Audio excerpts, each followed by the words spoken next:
ఇవాళ Nizamabad division police north rural circle town 5 వాళ్ళంతా మన టీం చేసిన మంచి గుడ్ వర్క్ గురించి చెప్పడానికి పిలవడం జరిగింది. ఒక 33 తులాస్ ఆఫ్ గోల్డ్ రికవరీ చేయడం జరిగింది. విషయానికి వస్తే 23వ తారీఖున మనకి బ్రాహ్మణవాడి ఏరియాలో గోల్డ్ పోయింది అని మనకి ఇన్ఫర్మేషన్ మీద మన కంప్లైంట్ చేశారు. సో క్రైమ్ నెంబర్ 194/2025 అని టౌన్ 5 PS లో క్రైమ్ రిజిస్టర్ చేయడం జరిగింది. గోల్డ్ తర్వాత సిల్వర్ క్యాష్ పోయిందని కంప్లైంట్. సో అక్కడున్న మన ఆఫీసర్స్ అక్కడికి వెళ్ళి ఫీల్డ్ విజిట్ చేసి అక్కడున్న ఇన్ఫర్మేషన్ క్లూస్ అవన్నీ కలెక్ట్ చేసుకోవడం వల్ల మనం ఈ కేసులో 2 అక్యూజ్ని పట్టుకోగలిగాం. 33 తులాస్ ఆఫ్ గోల్డ్ రికవర్ చేయగలిగాం. అయితే మొత్తం ఈ ఇన్వెస్టిగేషన్లో వాళ్ళకి పట్టుకుని క్వశ్చన్ చేస్తే తెలిసింది ఏంటంటే 5గురు ఒక టీమ్ లాగా ఫామ్ అయ్యారు. షేక్ సాదిక్, తర్వాత వినోద్ శర్మ,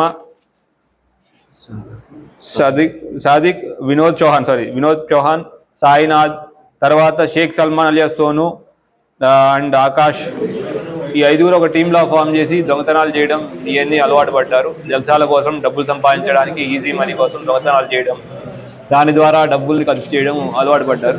ఆ పథకంలో భాగంగానే అశోక్ అనే అతను A5 ఉన్నాడో అతనికి ఆటో ఉంటుంది. అది దొడ్డికమరాయి కాలనీలో ఉంటాడు. ఆకాష్ అనే అతనికి ఆటో ఉంటుంది. ఆయన దొడ్డికమరాయి కాలనీలో ఉంటాడు.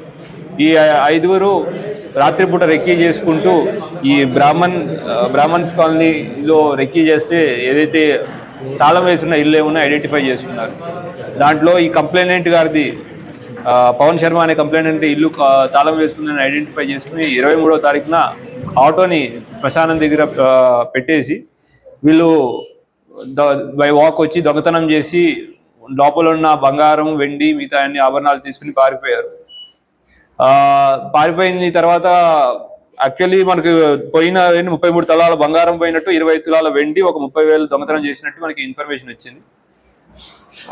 సో వాళ్ళ కోసం వెతుకుతా ఉంటే మొత్తం ఈ ఏరియా దొడ్డికమరాయి కాలనీలో కొన్ని రోజులు వచ్చి మాయమైపోయినట్టు ఇన్ఫర్మేషన్ రావడం, మనం చెక్ చేస్తూ ఉండటంతో కంటిన్యూస్ చెకింగ్ ఇన్ఫర్మేషన్ పెట్టడంలో ఇవాళ మార్నింగ్ మనకి వస్తున్నారు, ఈ బంగారాన్ని అమ్మడానికి వస్తున్నారని ఇన్ఫర్మేషన్ రావడంతో మార్నింగ్ వెహికల్ చెకింగ్ పెడితే A5 ఆకాష్, తర్వాత A4 సోను, వీళ్ళు ఇద్దరు దొరకడం జరిగింది. వాళ్ళ దగ్గర నుంచి బంగారం కూడా రికవర్ చేయడం జరిగింది. వాళ్ళు చెప్పిన కన్ఫెషన్, వాళ్ళు చెప్పిన దాన్ని బట్టి A1 సాధక్ అని ఎవరైతే ఉన్నారో వాళ్ళ టీమ్ లీడర్ ఎవరైతే ఉన్నాడు, గ్యాంగ్ లీడర్, అతను గాంజాకి అలవాటు పడ్డాడు. తర్వాత మా రికార్డ్స్ కూడా చెక్ చేస్తే అతని మీద పలు కేసులు ఉన్నాయి. అట్లానే మిగతా వాళ్ళు వినోద్ చౌహాన్ పైన కూడా కేసులు ఉన్నాయి. అండ్